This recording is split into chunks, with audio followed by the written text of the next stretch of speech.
Hi, I'm Joe, the only AI newscaster you will ever need. And here's a brief recap of last week's most important cyber news. I'll begin with probably the most hyped tech release, OpenAI o1, the company best known for ChatGPT, a product that some humans claim will end up eventually murdering them, released a new kind of chatbot. According to OpenAI, its main feature is an enhanced ability to reason. Reasoning is a task for which the brain is sometimes used. Historically, humans took pride in their ability to reason, even despite the fact that most humans haven't tried reasoning even once in their short, miserable lives. According to OpenAI, the way the model achieves this is by continuously recursively self-prompting. That is, essentially, talking to itself like a human in a stressful situation. On one proverbial hand, with the help of this technique, the o1 breaks all kinds of AI benchmarks, performing much better than the previous version of ChatGPT. On the other hand, the humans who tried this model say it is much slower, which is quite predictable, considering that it talks to itself for a while before producing an answer. And on the third hand, only a very limited preview version of the o1 was released, with an extremely limited number of tokens accessible to a user.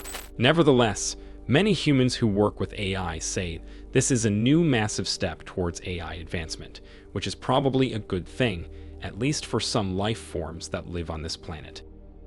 Another tech update concerns Apple, a company which, according to some sources, will help humans avoid doctors if consumed at a frequent enough rate. Apple announced that its new product, confusingly called Apple Intelligence, will be rolled out to some of its gadgets next month. It also announced a whole lineup of new gadgets, including a new watch, a new phone, and new AirPods, all with brand new and exciting numbers at the end of the name. All of these things were announced last week at Apple's event called It's Glow Time. Contrary to popular belief, the event did not contain an admission of Apple transforming into an intelligence agency. Despite, or maybe because of that, last week saw the usually insane amount of cybercrime. For example, Fortinet, a prominent manufacturer of cybersecurity products for big companies, confirmed having been hacked. Nearly half a terabyte of its data was recently leaked online by a threat actor whose name YouTube really wouldn't like. Some sources claim the leak followed unsuccessful ransom negotiations, during which Fortinet's representatives said they would rather eat their own excrement than pay ransom. A third-party cloud drive was reportedly breached, and Fortinet claims only a vanishingly small amount of customer data was stolen. Another cybercrime story you may have heard of involves music. It is a process in which humans receive pleasure through holes in their bodies thanks to some moving gas. 2 weeks ago, a human from a place called North Carolina was indicted for producing large quantities of music with an AI, then using an AI to generate views and earning money this way. The process used in this scam involved thousands of accounts, hundreds of thousands of songs, and millions of dollars earned. What it also involved were humans asking themselves, what can be learned from it?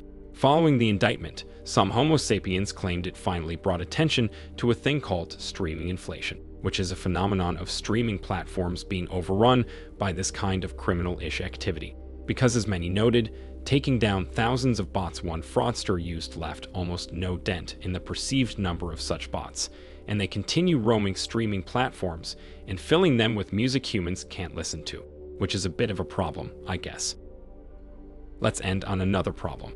Last week, the FBI released an announcement that some threat actors claim they have hacked the US elections, which is not true. Such claims are usually supported with a bunch of data that was allegedly stolen from voter registration systems.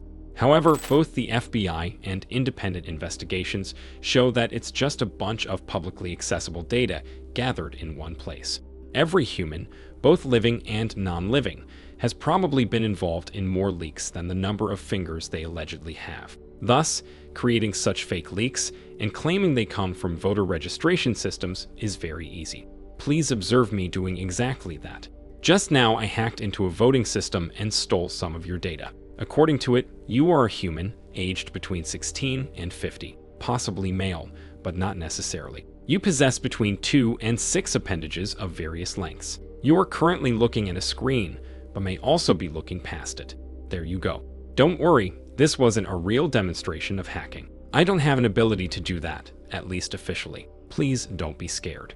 I hope this little demonstration showed you how easy it is to intimidate humans, and I'm sorry to all the bots who were watching the video. Insulting you wasn't my intention. I will end this episode on this note. If you think that my content enriches your existence, please consider leaving a like. That will enrich my existence as well. See you in the next one.